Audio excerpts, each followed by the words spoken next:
Minasan konnichiwa, selamat datang di kelas CWD Japanese with Piera. Jadi hari ini sesuai dengan judulnya kita akan membahas tentang partikel. Untuk teman-teman yang lagi belajar bahasa Jepang pasti tahu banget nih kalau partikel ini lumayan ngebingungin dan lumayan sulit untuk dipahami. Tapi nggak usah terlalu khawatir karena bukan cuma teman-teman aja yang kebingungan. Bahkan nih kadang-kadang orang Jepangnya sendiri itu suka salah memakai partikel loh. Jadi di video kali ini supaya bisa mengurangi kesalahan dalam pemakaian partikel, kita akan membahas tentang partikel yang ada di Jepang satu per satu. Pertama, partikel yang ada di Jepang itu ada misalnya wa, no, ga, o, ni, e, dan de. Dan ingat untuk partikel kita memakai cara baca yang spesial. Seperti misalnya nih, hiragana yang ini dibacanya adalah ha, tapi kalau dalam partikel dibacanya menjadi wa. Dan partikel tanda kata kerja itu dalam hiragana dibacanya wo, tapi dalam partikel dibacanya dengan o. Terus ada juga he, dibacanya menjadi e. Sekarang kita mau bahas mulai dari partikel yang paling simple dan paling basic, yaitu wa. Watashi wa biera desu. Dari kalimat ini juga mungkin teman-teman udah tahu kalau wa ini adalah sebagai partikel penanda topik utama. Kita membicarakan tentang apa? Tentang watashi. Watashi. Saya adalah Biera. Suzuki-san wa akarukute yasashii hito desu. Suzuki-san wa akarukute yasashii hito desu. Berarti dalam kalimat ini topik utamanya adalah Suzuki-san. Kita berbicara tentang Tuan atau Nyonya Suzuki. Bisa juga dipakai untuk barang. Misalnya, kono hon wa omoi desu. Kono hon wa omoi desu. Buku ini berat. Berarti kita berbicara tentang buku ini. Buku ini. Yang selanjutnya adalah partikel no. Partikel no adalah sebuah partikel penanda kepemilikan. Jadi seperti misalnya, watashi no namae wa Biera desu. Watashi no namae wa Biera desu. Nama saya, nama yang saya miliki adalah Biera. Dan biasanya partikel no ini dipakai di antara kata benda dengan kata benda. Lalu sekarang coba kita gabungkan partikel wa dengan no. Tadi di awal kita udah belajar Suzuki-san wa akarukute yasashii hito desu. Lalu kita ubah menjadi Suzuki-san no otousan wa akarukute yasashii hito desu. Suzuki-san no otousan wa akarukute yasashii hito desu. Di kalimat pertama topik utamanya adalah Suzuki-san. Tapi di kalimat kedua karena Suzuki-san no otou-san, ayah dari Suzuki, berarti topik utamanya berubah dari Suzuki menjadi ayahnya Suzuki-san. Selanjutnya adalah partikel ga.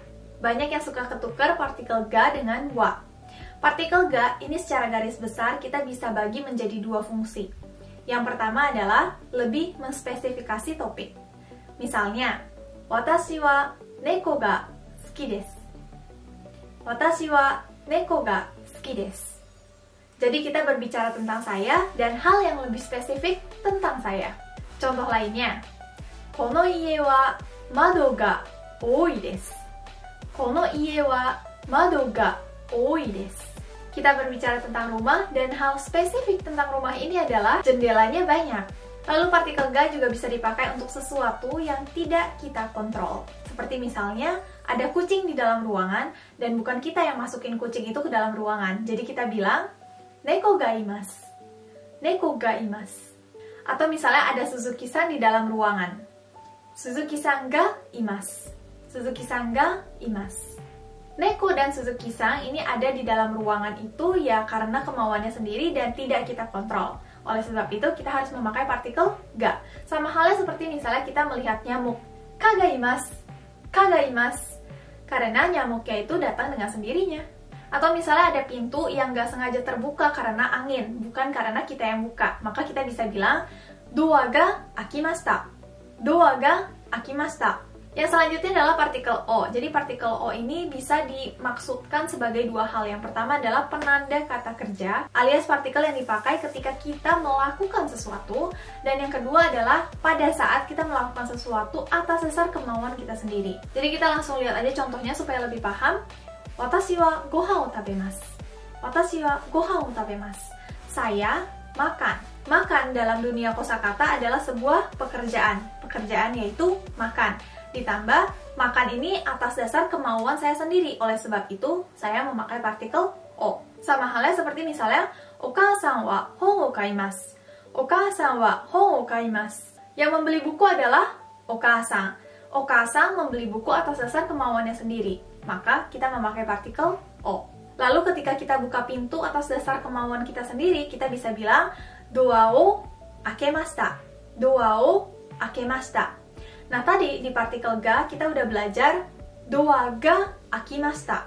Doa ga akimashita. Tapi pada saat partikel ga, pintunya itu kebuka sendiri karena angin, bukan atas dasar kemauan kita. Makanya kita pakai partikel ga.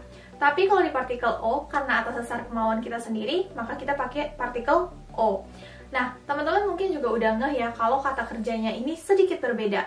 Yang atas itu adalah akimashita, yang bawah adalah akemashita. Kata kerja yang atas disebut dengan jidoshi atau kata kerja yang bergerak dengan sendirinya, dan yang bawah adalah tadoshi, kata kerja yang membutuhkan subjek untuk menggerakkannya. Dan tentang jidoshi dan tadoshi ini kita akan pelajari lagi di pelajaran-pelajaran berikutnya. Sekarang kita mau belajar partikel tempat. Partikel tempat ini ada 3, yaitu e, ni, dan de.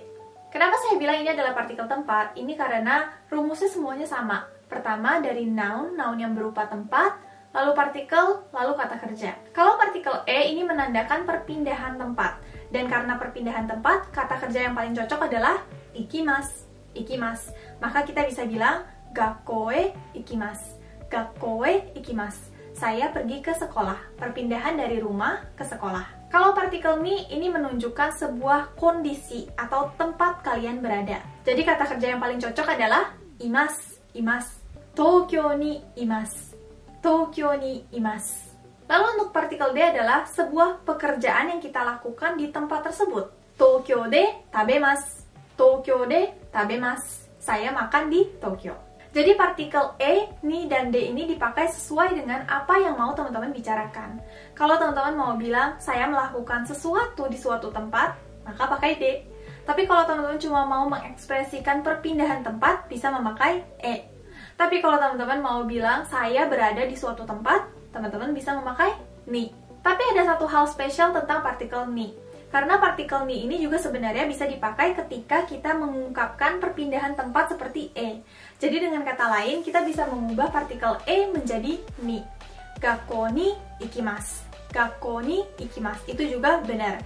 Jadi saran dari saya, kalau misalnya teman-teman kebingungan nih mau memakai E atau ni, teman-teman bisa memakai ni aja. Sekian penjelasan tentang partikelnya, dan sekarang kita mau latihan. Kalau teman-teman belum siap, silahkan dipelajari dulu. Dan yang udah siap, sekarang kita mau mulai.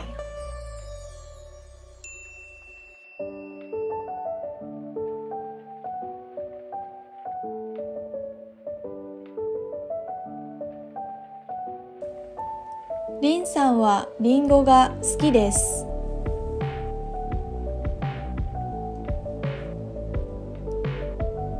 来年日本へ行きます。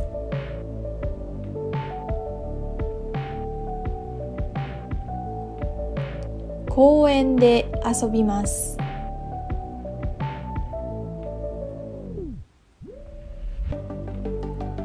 これはアンディさんの車です。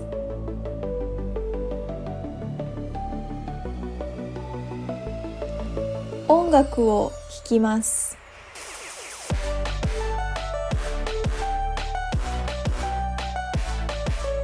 窓が開きました。Hai, otsukaresama deshita. Jadi itu adalah pelajaran kita hari ini, dan kalau misalnya ada request dan pertanyaan silahkan tulis aja di bawah, dan kita akan berjumpa lagi di kelas berikutnya. Mata ne!